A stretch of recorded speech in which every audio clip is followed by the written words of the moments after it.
السلام علیکم ورحمۃ اللہ وبرکاتہ۔ الحمد للہ رب العالمین والصلاة والسلام علی سید المرسلین، اما بعد فاعوذ باللہ من الشیطان الرجیم، بسم اللہ الرحمن الرحیم۔ برادران عزیز و معزز خواتین، آج کی اس نشست میں سورۃ لقمان کی آیت نمبر 7 سے آیت نمبر 12 تک تمام آیات کا ترجمہ و تفسیر پیش کرنے کی سعادت حاصل کی جائے گی۔ وَإِذَا تُتْلَى عَلَيْهِ آيَاتُنَا وَلَّى مُسْتَكْبِرًا كَأَن لَّمْ يَسْمَعْهَا كَأَنَّ فِي أُذُنَيْهِ وَقْرًا فَبَشِّرْهُ بِعَذَابٍ أَلِيمٍ۔ إِنَّ الَّذِينَ آمَنُوا وَعَمِلُوا الصَّالِحَاتِ لَهُمْ جَنَّاتُ النَّعِيمِ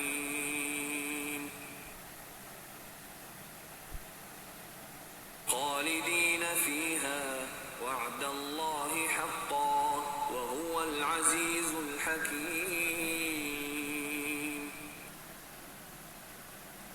خَلَقَ السَّمَاوَاتِ بِغَيْرِ عَمَدٍ تَرَوْنَهَا وَأَلْقَى فِي الْأَرْضِ رَوَاسِيَ أَن تَمِيدَ بِكُمْ وَبَثَّ فِيهَا مِن كُلِّ دَابَّةٍ وَأَنزَلْنَا مِنَ السَّمَاءِ مَاءً فَأَنبَتْنَا فِيهَا مِن كُلِّ زَوْجٍ كَرِيمٍ۔ هَذَا خَلْقُ اللَّهِ فَأَرُونِي مَاذَا خَلَقَ الَّذِينَ مِن دُونِهِ بَلِ الظَّالِمُونَ فِي ضَلَالٍ مُّبِينٍ۔ وَلَقَدْ آتَيْنَا لُقْمَانَ الْحِكْمَةَ أَنِ اشْكُرْ لِلَّهِ وَمَن يَشْكُرْ فَإِنَّمَا يَشْكُرُ لِنَفْسِهِ وَمَن كَفَرَ فَإِنَّ اللَّهَ غَنِيٌّ حَمِيدٌ۔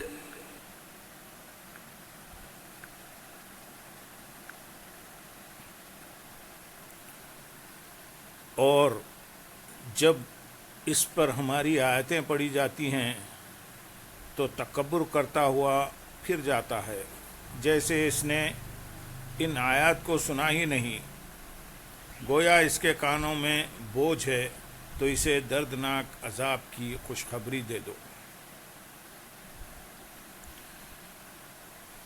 اور جب اس پر ہماری آیتیں پڑھی جاتی ہیں، ارشاد فرمایا کہ جب کھیل کی باتیں خریدنے والے کے سامنے قرآن مجید کی آیتیں پڑھی جاتی ہیں تو اس وقت وہ تکبر کرتے ہوئے ایسی حالت بنا لیتا ہے جیسے اس نے ان آیات کو سنا ہی نہیں، گویا اس کے کانوں میں کوئی بوجھ ہے جس کی وجہ سے وہ سن نہیں سکتا۔ تو اے حبیب صلی اللہ علیہ وسلم، اسے دردناک عذاب کی خوشخبری دے دیں۔ یہاں قرآن کریم کی تلاوت سننے سے متعلق 2 احکام بیان کیے جائیں گے۔ نمبر 1، قرآن کریم ذوق اور شوق سے سننا چاہیے۔ اس کی تلاوت کے وقت دنیاوی کاروبار میں مشغول رہنا اور تلاوت کی پرواہ نہ کرنا کفار کا طریقہ ہے۔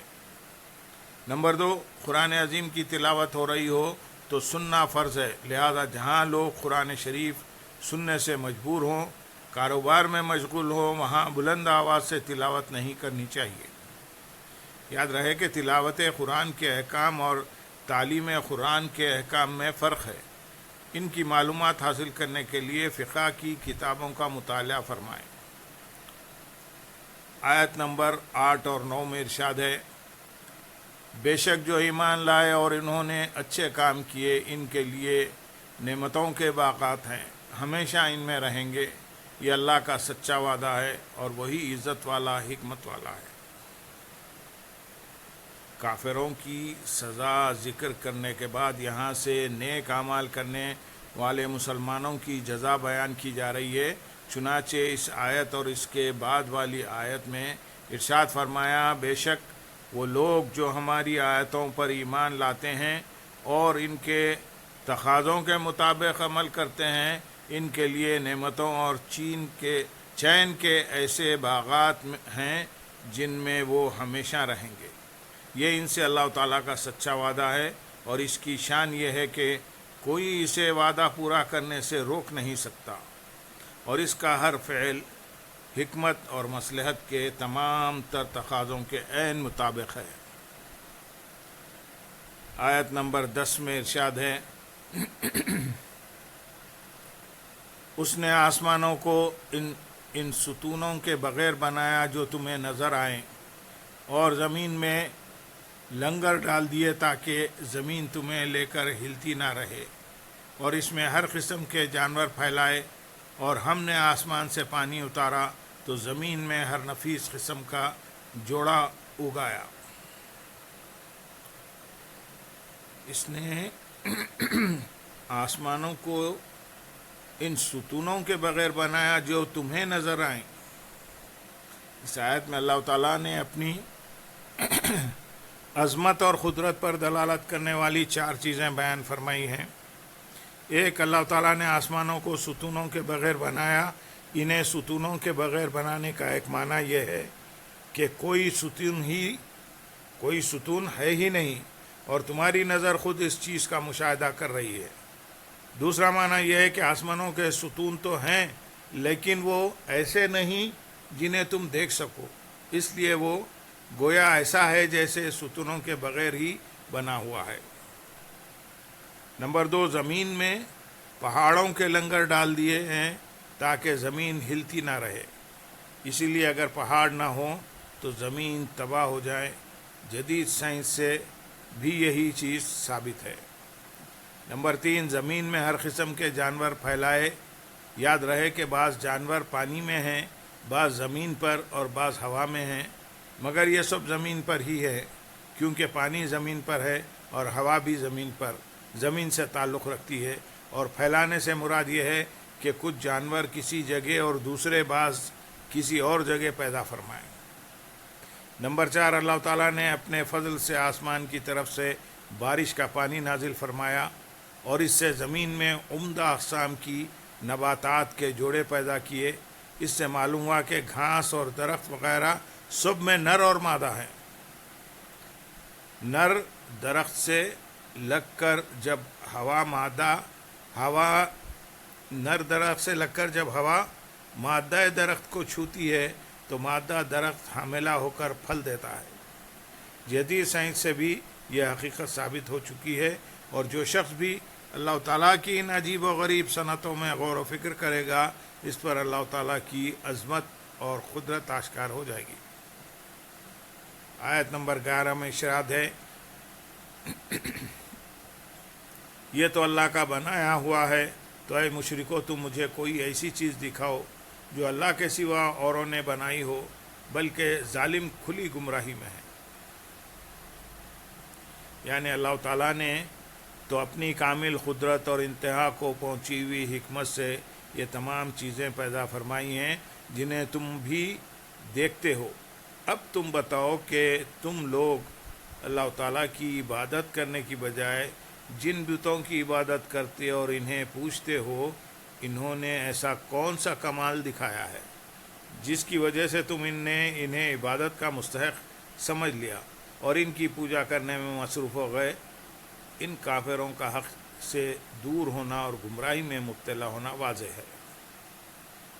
آیت نمبر 12 میں ارشاد ہے، اور بے شک ہم نے لقمان کو حکمت عطا فرمائی کہ اللہ کا شکر ادا کر، اور جو شکر ادا کرے تو وہ اپنی ذات کے لیے شکر کرتا ہے، اور جو ناشکری کرے تو بے شک اللہ بے پرواہ ہے، حمد کے لائق ہے۔ مشہور مورخ محمد بن اسحاق کہتے ہیں کہ حضرت لقمان رضی اللہ تعالیٰ عنہ کا نسب یہ ہے، لقمان بن نعور یا باعور بن ناہور بن طارق۔ حضرت وہب رضی اللہ تعالیٰ عنہ کا قول ہے کہ حضرت لقمان رضی اللہ تعالیٰ عنہ حضرت ایوب علیہ السلام کے بھانجے تھے، جبکہ مفسر مقاتل نے کہا کہ حضرت ایوب علیہ السلام کی خالہ کے فرزند تھے۔ آپ نے حضرت داؤد علیہ السلام کا زمانہ پایا اور ان سے علم حاصل کیا۔ حضرت داؤد علیہ السلام کے اعلان نبوت سے پہلے فتویٰ دیا کرتے تھے، اور جب آپ علیہ السلام نبوت کے منصب پر فائز ہوئے تو حضرت لقمان رضی اللہ تعالیٰ عنہ نے فتویٰ دینا بند کر دیا۔ آپ رضی اللہ تعالیٰ عنہ کے نبی ہونے میں اختلاف ہے۔ اکثر علماء اسی طرف ہیں کہ آپ حکیم تھے، نبی نہ تھے۔ حضرت عبداللہ بن عمر رضی اللہ تعالیٰ عنہ سے روایت ہے، سرکار دو عالم صلی اللہ علیہ وسلم نے ارشاد فرمایا، حضرت لقمان رضی اللہ تعالیٰ عنہ نبی نہیں تھے، بلکہ وہ غور و فکر کرنے والے اور دولت یقین سے مالا مال بندے تھے۔ انہیں اللہ تعالیٰ سے محبت تھی اور اللہ تعالیٰ بھی ان سے محبت فرماتا تھا، اور اللہ تعالیٰ نے انہیں حکمت کی نعمت عطا فرمائی۔ ایک مرتبہ دوپہر میں سوتے ہوئے انہیں ندا کی گئی، اے لقمان، اگر تم پسند کرو تو تمہیں خلیفہ بنا دیا جائے تاکہ تم عدل و انصاف کو قائم رکھو۔ انہوں نے ندا کا جواب دیتے ہوئے عرض کی، اگر تو مجھے اختیار کا حق ہے تو میں عافیت کو قبول کروں گا اور اس آزمائش سے بچوں گا، اور اگر منصب کا خلافت سنبھالنے کے متعلق قطعی حکم ہے تو میں دل و جان سے حاضر ہوں، کیونکہ مجھے اللہ تعالیٰ کے کرم پر یہ بھروسہ ہے کہ وہ مجھے غلطی سے بچائے گا۔ یہاں حضرت لقمان رضی اللہ تعالیٰ عنہ کے فضائل پر مشتمل دو احادیث ہم بیان کریں گے۔ نمبر ایک، حضرت عبد الرحمن بن یزید بن جابر رضی اللہ تعالیٰ عنہ سے روایت ہے، رسول کریم صلی اللہ علیہ وسلم نے ارشاد فرمایا،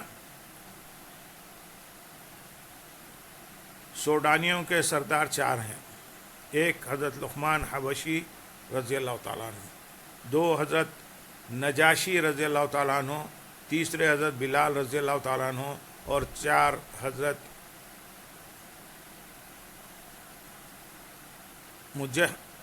مججع رضی اللہ تعالیٰ عنہ۔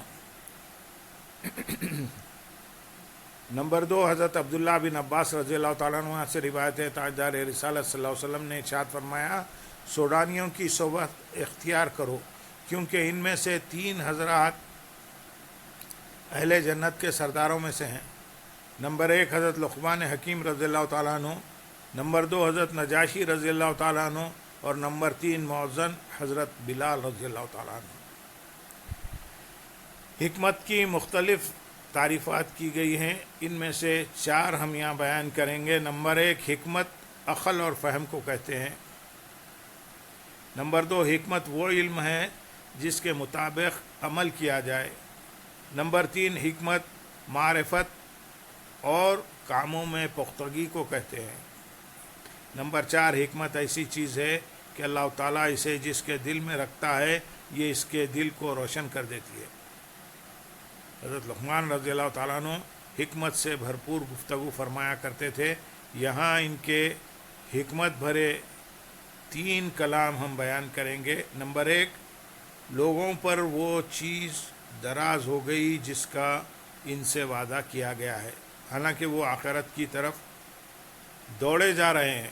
بے شک دنیا پیٹ پھیر رہی ہے تاکہ وہ چلی جائے، اور آخرت سامنے آ رہی ہے، اور وہ گھر جس کی طرف تم جا رہے ہو اس سے زیادہ قریب ہے جس سے تم نکل رہے ہو۔ نمبر 2، علماء کے ساتھ نرمی، علماء کے ساتھ لازمی طور پر بیٹھا کرو اور حکمت والوں کا کلام سنا کرو، کیونکہ اللہ تعالیٰ حکمت کے نور سے مردہ دل کو اسی طرح زندہ کرتا ہے جس طرح مردہ زمین کو بارش کے خطروں سے۔ نمبر 3، تم اس مرغے سے زیادہ عاجز نہ ہو جاؤ جو صبح سویرے آواز لگاتا ہے جبکہ تم اپنے بستر پر سو رہے ہوتے ہو۔ یوں تو سرکار دو عالم صلی اللہ علیہ وسلم کا ہر ارشاد حکمت کے انمول موتیوں سے بھرا ہوا ہے۔ البتہ موضوع کی مناسبت سے یہاں سید المرسلین صلی اللہ علیہ وسلم کے 4 حکمت بھرے ارشادات بیان کیے جائیں گے۔ نمبر 1، حکمت کی اصل اللہ تعالیٰ سے ڈرنا ہے۔ نمبر 2، جو تھوڑا ہو اور کافی ہو وہ اس سے اچھا ہے جو زیادہ ہو اور غافل کر دے۔ نمبر 3 تقوی اختیار کرو تو لوگوں میں سب سے زیادہ عبادت گزار ہو جاؤ گے، اور قناعت اختیار کرو تو سب سے زیادہ شکر گزار بن جاؤ گے۔